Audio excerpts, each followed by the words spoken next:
But it's just so clear that part of what makes this political era so toxic is that even elected Republican leaders, supposed adults, do not see it as their job to take one step past raw emotion into the slightly uncomfortable place next to it, where you can try to translate that anger without being completely compelled by it. And the fact that I'm the emotionally mature one here should be chilling to your core. Let's get into it. What a week. On Monday, McDonald's brought back the extra value meal.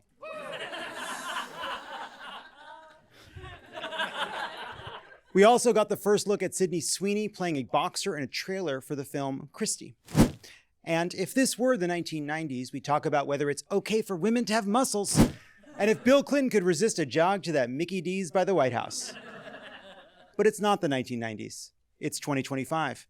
Bill Clinton doesn't eat McDonald's anymore. He's a vegan, and he's in the Epstein files. And the only question for Sydney Sweeney is whether she supports eugenics.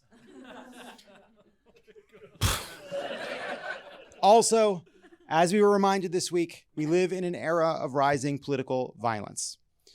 The horrific murder of Charlie Kirk on Wednesday is only the latest example. There were multiple attempts on Trump's life. The shootings of Democratic lawmakers in Minnesota, the attempted kidnapping of Gretchen Whitmer, the murder of CEO Brian Thompson, the attack on Paul Pelosi, the murders outside the Capitol Jewish Museum, the attack on the CDC, the insurrection on January 6th. You could include the ideological motivations of mass shooters when those motivations are even comprehensible. And I'll just be honest with all of you that I have had a pit in my stomach ever since I saw the news. Universally, elected Democrats have expressed their dismay. They've condemned the killing. They've denounced political violence. And here was Utah's Republican Governor Spencer Cox offering what genuine leadership looks like. Our nation is broken. We've had political assassinations recently in Minnesota.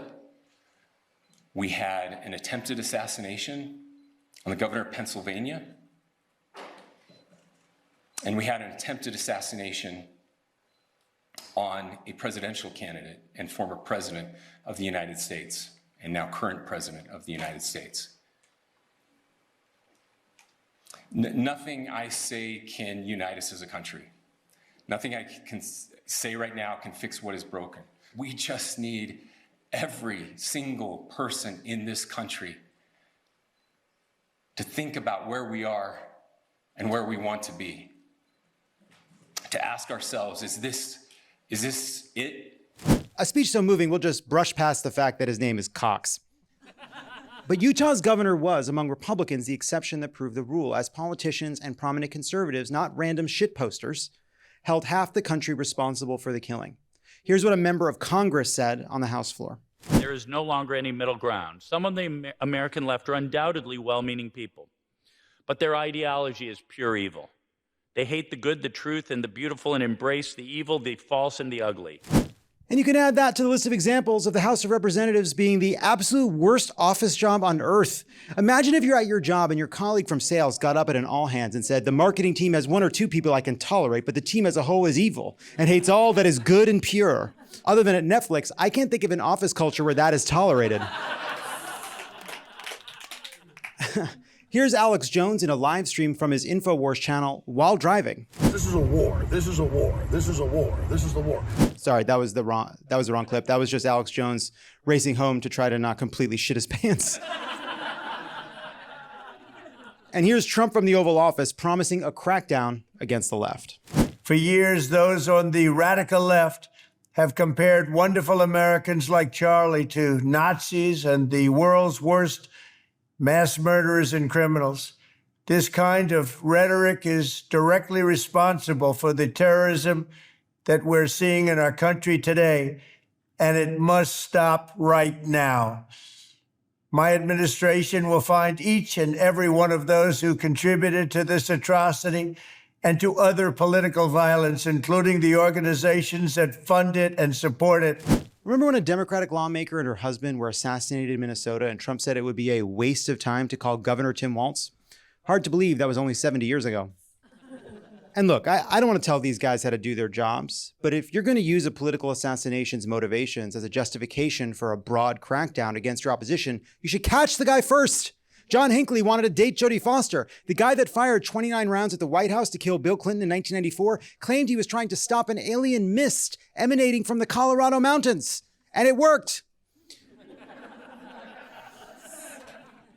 Meanwhile, as this was unfolding, the head of the FBI posted that the subject for the horrific shooting today that took the life of Charlie Kirk is now in custody, only for that person as well as another potential suspect to later be released.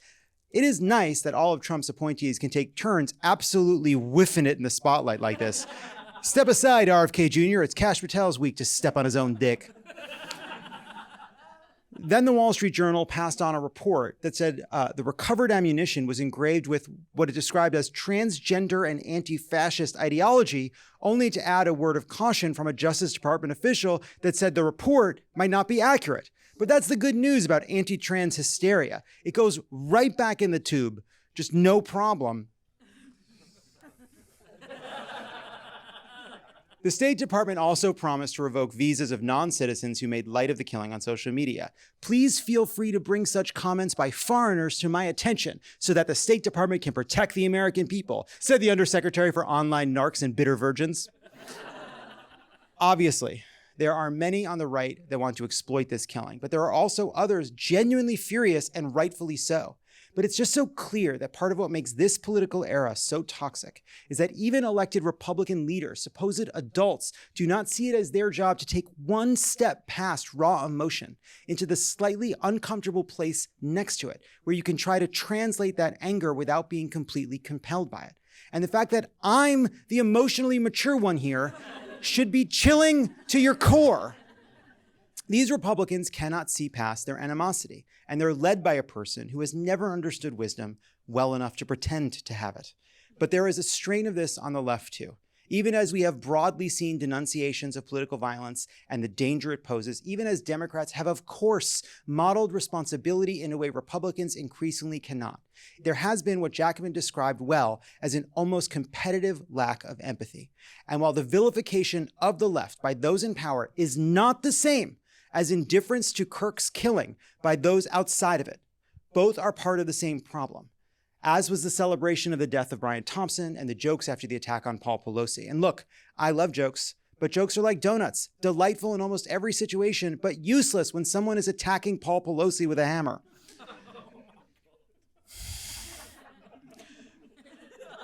We live in a depraved era. There is a viciousness in us now. We are drowning in images of death and violence, and it enrages us against our opponents. It radicalizes us while sapping us of our care and empathy. We are sensitized and we are desensitized all at once.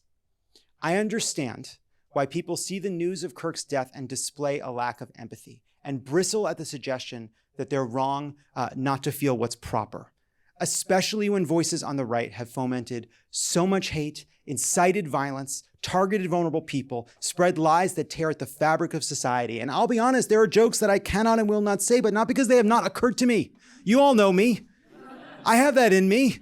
I can go for a horrible joke. I have a joke in my mind that would take the paint off a Buick. I'm not better than anybody else. I'm not better than anybody else. Except for Dan. I'm better than Dan. I'm kidding. Dan's the best of us. He's the best of us. But this isn't about decorum or respect or performative grieving. And it's not about defending Charlie Kirk's worldview even a little bit. It's not about what we owe them. It's about what we owe each other. Assassinations are acts of arrogance and domination, whatever the motive. It is an assumption of power stolen from each of us, no matter who it targets. It invites chaos and further violence, and if it doesn't disgust you viscerally, if you aren't horrified and enraged, I'm sorry, but I beg you to see past your animosity to enter that uncomfortable place where you see the humanity of those blaming us right now.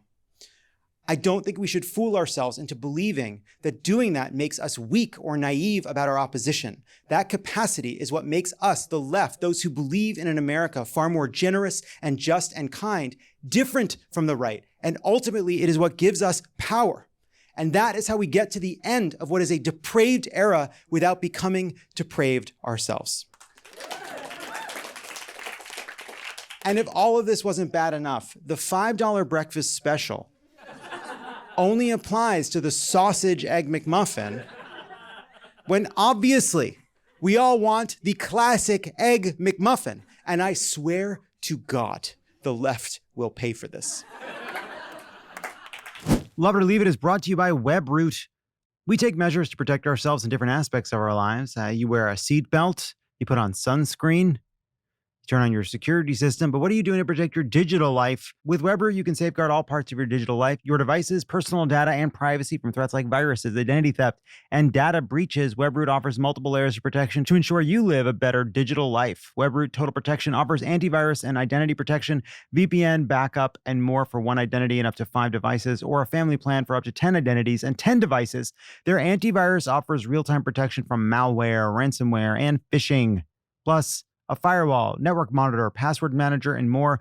Identity protection offers family coverage for toddlers, students, seniors 65 and up, and other dependents, including up to $1 million for identity theft expense reimbursement. WebRoot's VPN and backup allows you to hide your IP address, personal data, and location from hackers, and allows you to back up and restore your data with unlimited cloud storage for one PC or Mac.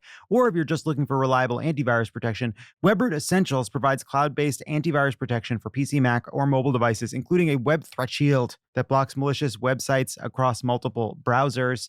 Get 50% off WebRoot Total Protection or WebRoot Essentials only when you go to webroot.com/loveit. That's 50% off WebRoot Total Protection or WebRoot Essentials, available exclusively at webroot.com/loveit. Again, this offer is only available for Love It or Leave It listeners at webroot.com/loveit. Live a better digital life with WebRoot. Love It or Leave It is brought to you by Lola Blankets. I really like my Lola blanket. It's very soft. It's the world's #1 blanket. Crafted with it is #1 blanket the world over. Crafted with ultra soft luxury vegan faux fur and a signature 4-way stretch that sets it apart. Is that a vegan blanket you're wearing? Yeah. Or you're just sleepy to see you. It's machine washable.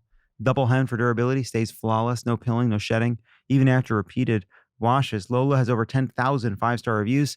And once you feel it, you'll know why. It's because it's got that vegan fur. And they really treat the vegans nicely when they're getting that fur. The vegans actually feel better once the fur is off.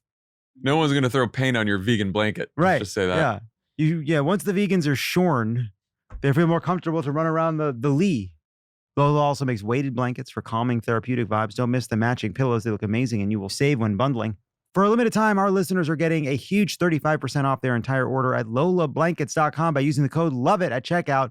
They're really soft, really comfortable, really nice blankets. They have a bunch of different colors. It's cool. You'll like it. You need a blanket, put it on the couch, the edge of your bed, whatever. Go to lolablankets.com. Use code LOVEIT for 35% off. After your purchase, they will ask you where you heard about them. Please support our show and tell them we sent you. Wrap yourself in luxury with Lola Blankets. Please welcome to the stage Minnesota State Representative, Trans Freedom Alliance State Policy Director, and extremely exhausted queer person. It's Leigh Finke.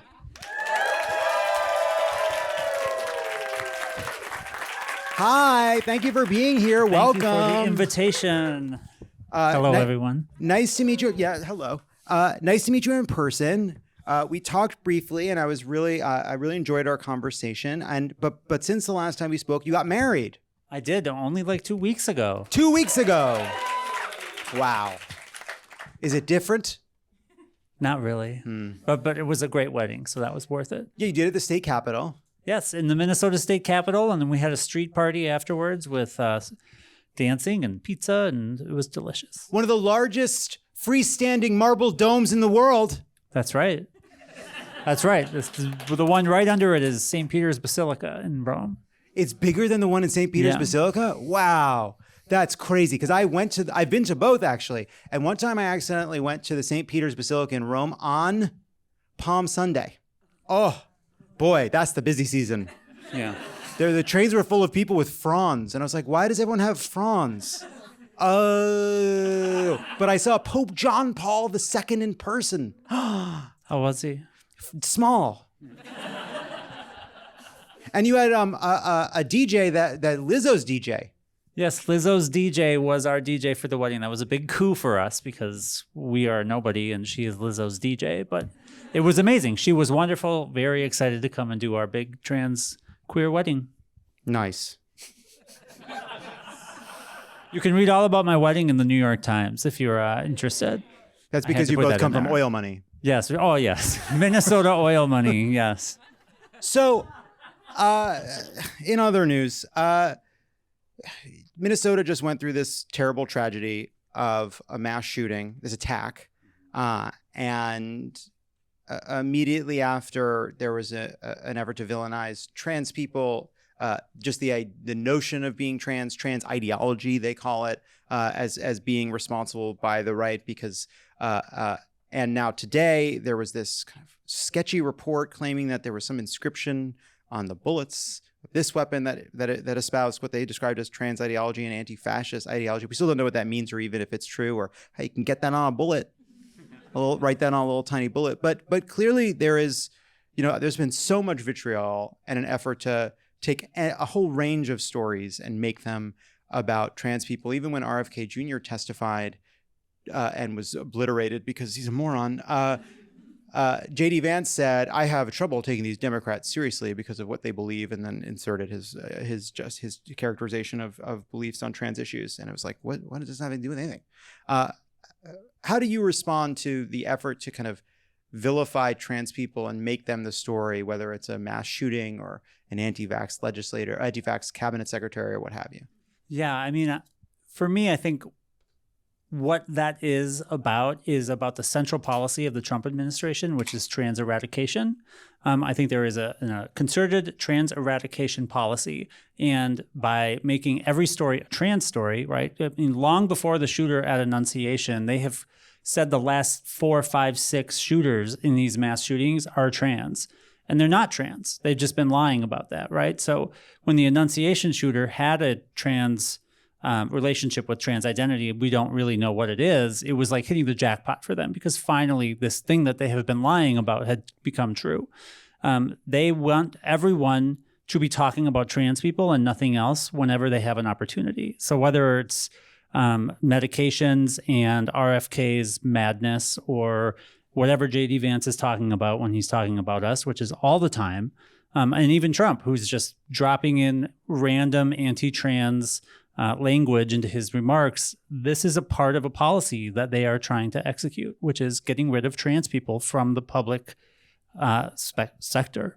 So I feel like there's the kind of political fight they're trying to have, and what they claim that fight is about. And then there's the policy agenda behind it. And I want to split those out, and I want to start with the policy agenda. So there have been a lot of orders that have gotten a lot of attention. Those have been around hot button issues: sports, youth, military. Among those orders, where is it that the fear obviously is not just that they're going to go after trans youth, right? Or they're going to go after access to trans healthcare for trans adults, even outside of public services. So how are they doing that? They took away the essential health benefit from Obamacare to cover gender-affirming care for people of all ages. They took gender-affirming care away from people in prison, from people in the military or people in military families, and from all federal employees. They removed gender-affirming care from the health insurance coverage of federal employees. So there's tens and tens of thousands of adults who have lost their health care, in addition to all of the attacks on gender-affirming care for minors that we are seeing and going to continue to see. And they have many current programmatic, they have a lot of different ways they're doing this right now. This is continuing. HHS is going to release some rules. They have the Federal Trade Commission that's investigating. They're going to continue doing it until it is gone, is their plan. And it's not just about kids. And so what is the status of, so that's how they're doing it to limit ability to get insurance to cover it where they have that power. What are they doing beyond that around broader bans to access regardless? Well, it's much more difficult to ban access for adults, right? What they're trying to do is use Hyde Amendment style attacks. They're trying to make it so that any place that is providing gender-affirming care puts everything else they do at risk, right? So if you have 1% of the population receiving a small amount of care, you're just not going to jeopardize everything else you do to service that 1% of the population. I'm not sure if the plan to take it away would be what they're trying to do at the Federal Trade Commission, which would make it so that doctors cannot provide it. They have this gender-affirming care is fraud, essentially, on its surface, and then thus it would be not legal to provide gender-affirming care. So I want to run through that in part because that is not the story of what is happening around trans issues in the country, right? The story is more about certain edge cases. It's around competitive sports. It's around gender affirming care, not just for minors, but for young minors. And I want to know how you think we get out of that kind of that bell, right? Because conservatives want us in that conversation because they view that as their strongest ground. I think polling has retreated on trans issues in a way that's really frightening. But largely, if you ask people, should people have access to healthcare that the doctor wants them to receive as adults? Of course, the answer is very positive. People should be able to live as they are. But here they think they have winning issues. So how do we break that cycle? I mean, we as Democrats, I am an elected Democrat, right? And one of the things that I spend my time doing is talking to elected Democrats about how to get away from spiraling the drain on sports. Yeah. Because we will never get out of that. That is a trap. And it is a trap they have played to beyond their wildest dreams successful. And what we need to do as Democrats is articulate a vision of a country where trans people belong and get out of the stupid spiral of talking about sports, which is not an issue. There are dozens of trans people in this country who play sports that are youths, and we are obsessing over them. You know, the president of the NCAA said there are 510,000 student athletes and 10 of them in the NCAA are trans. I mean, it is not a problem. We need to be boldly speaking not about sports, but about trans people and the value that we have, and non-binary people and two-spirit people, and that we belong in the country and deserve what everyone else deserves. And we don't need to take the bait, and we don't need to get into a terrible downstream effects of trans healthcare. Like all of the stuff that they're trying to do, it just eclipses the very fact that we want the same things everyone else wants. And if you're fighting for healthcare and housing and food security and jobs, then you're fighting for trans people, and don't be afraid of that. I want to dig into this a little, in part because I'm like sick of it. and I'm sick of this sort of, because I feel like I hear that and that all sounds right to me. It's a trap. I see how it's a trap. It's obviously not a major issue. And I assume the people that have been answering questions in a way that has gotten heat from the left on these issues, whether it's Pete Buttigieg, who had his time in the barrel, or Gavin Newsom's time in the barrel, or Seth Moulton's time in the barrel, that they would all agree with what you just said. But their answer to this is, yeah, I agree, it's a trap, but I'm not gonna say that people's concerns about a top competitive NCAA athlete are wrong. I'm gonna say, let's not focus on that. We should just lose on that. That's a real issue. We don't need to own that. Let's protect trans people everywhere else. I want to understand why that's wrong. That is wrong. They all earned their time in the barrel because that is wrong. We don't just say we can give up some of the rights of these people in order to defend the next fight. Like, we know if you look at the work of trans politicians and trans advocacy over the last few years, you will see that people who take a baby step towards it's okay if we give up on sports, it takes them very little time to give up on gender affirming care. And you saw your governor out here do that. He did one podcast and he talked about sports, and then on the next one he was like, yeah, I'm not sure I'm cool with the healthcare either.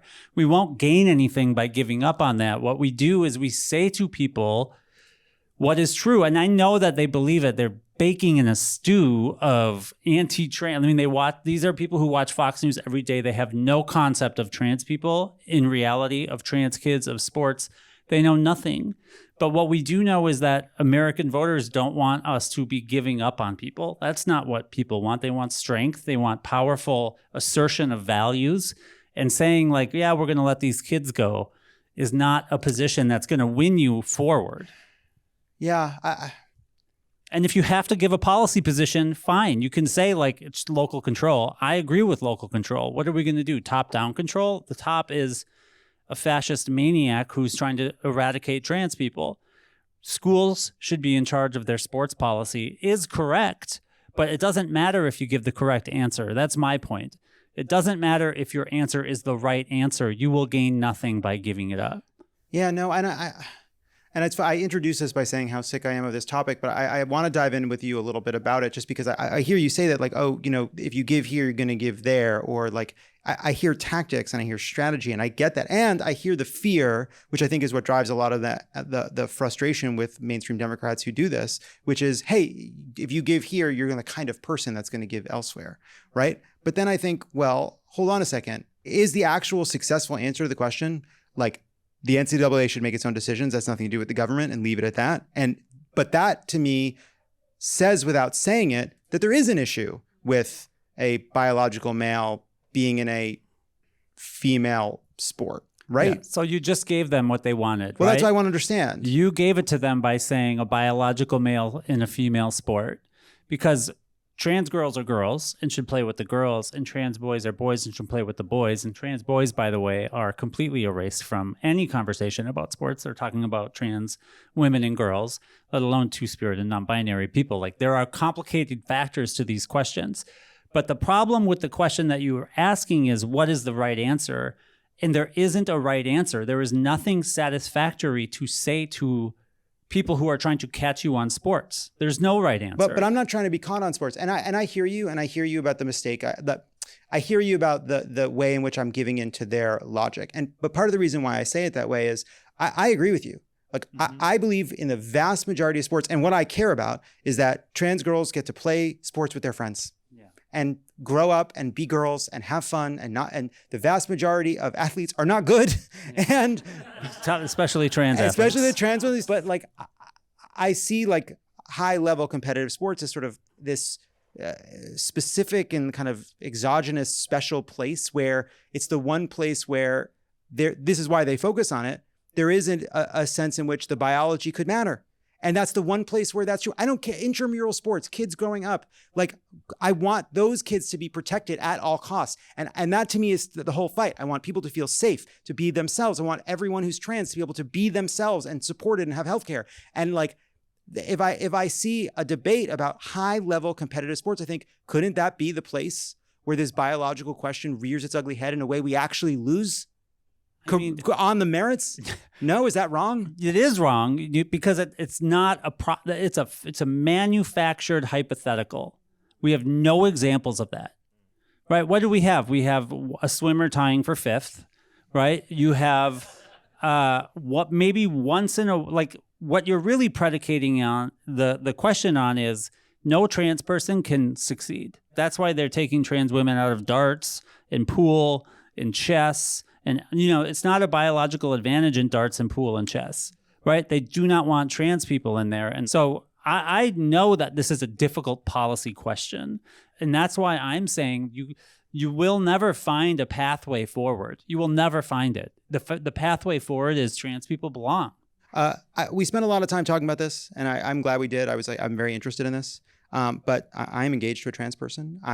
Congratulations. It's one, for being engaged, and two, to a trans person. And I do think it is threatening to a certain conception of, like, I don't think conservatives are wrong to see trans people as a vanguard for questions about gender, really good questions that we should be asking. And if we weren't trapped in an endless cycle of recrimination and animosity, can you talk a little bit about, like, what it would look like to describe trans people as, and transness as not just to be tolerated, but about what it contributes? And that's such a great question. And I'm so grateful for it, because I love being trans so much.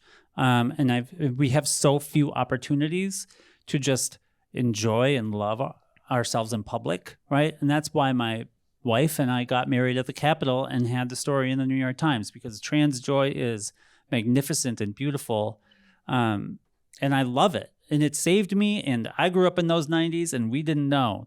I would have loved to have known about who I could have been a lot sooner, right? But we had no idea. And I think that, when it comes to, being a trans person and the questions that you're asking, right? One of the things that I think is so exciting about people who are exploring their gender is it's like an exploration of a new world, but it's like interior, right? You don't have to destroy and colonize things. You can just go into your body and your brain, and you can discover things about yourself. I firmly believe that trans liberation is liberation for everyone, because everyone has ways that gender and patriarchy and these constructs that we live under have really done damage to who we are and who we can be. And it's not about becoming a certain kind of person. It's about finding out what kind of person you could become. And to do that as a trans person, you know, when I came out in the first Trump, right at the beginning of the first Trump administration, and it was really hard. It was very difficult. And I remember going to my therapist and just being like, how could I possibly not have known this by now? Like, I must have a brain tumor, right? Like, you couldn't not realize this. And she said, you know, sometimes you just have to be shaken out of something, right? And like, she actually told me, I've never talked about this, but she said she had a bunch of trans women who joined her, who've been like, a bunch of people came out as trans because Trump became the president, right? And like, we went inside and started looking around because the world felt worse. And I think there's something really magical about that. And I think that there is a reason people are looking and exploring as the world burns, right? As the world feels less safe, because we're not going outside, we're going inside, and we're finding all these beautiful truths about ourselves. And the world should be lining up for us because we are bringing a freedom and a joy that is something that everyone can benefit from. Yeah. I don't know why I always go to Jesse Waters on this, but he's constantly talking about all the ways in which a man can't be. You know, men don't drink from straws, and they don't sing happy birthday, and they don't dance, and there are all these things that men can't do. Even men's formal clothing it's getting so restrictive, right? So it's a one piece of frilly fabric is really what's tolerated, right? Everything else should look the same. And I do think that idea of questioning, I think it is terrifying, because they're in a prison that's locked from the inside, and I do think it's really hard for people because it is a discomfort. There's a discomfort that it introduces because it requires them to ask questions maybe they haven't asked before, right? About what is it about me what is my masculinity to me, right? What is the part of me that's a man, and what is the part of me that's not? Yeah, and some people like Jesse Waters, they have power that depends upon people not doing that, right? Like, you will lose your power over the people who you maintain power if those people start to free themselves from the bullshit constructs that you preach every single day. There's a major capitalist endeavor to not have people. The biggest, my little peek maybe into maybe I'll rant about this later, but like, the biggest problem for me is that I can't buy shoes that are cute, right? Like, we haven't built a capitalist society for T-girls to buy cute shoes, and that's a real problem. I'll tell you something. This is a smaller problem. That's a pretty small problem. Wait. Actually, it's not. Never mind. But so just to buy pink sneakers, so often you have to figure out the way I have to figure out how to convert the female sizes to the male sizes, because they're in different sizes for no reason, because they're made in the same room. And the men's colors are always blue, gray, black. Yes. Even like when I buy like all the new brands that pop up, all the internet brands that I love and do advertisements for, you go to the men's colors and it's gray, blue, black, green. I mean, men's clothes are the most boring clothes, and you don't realize that until you're trying to dress as a trans woman in these fucking men's shoes that are all the same color. It's crazy. Those shoes are cute.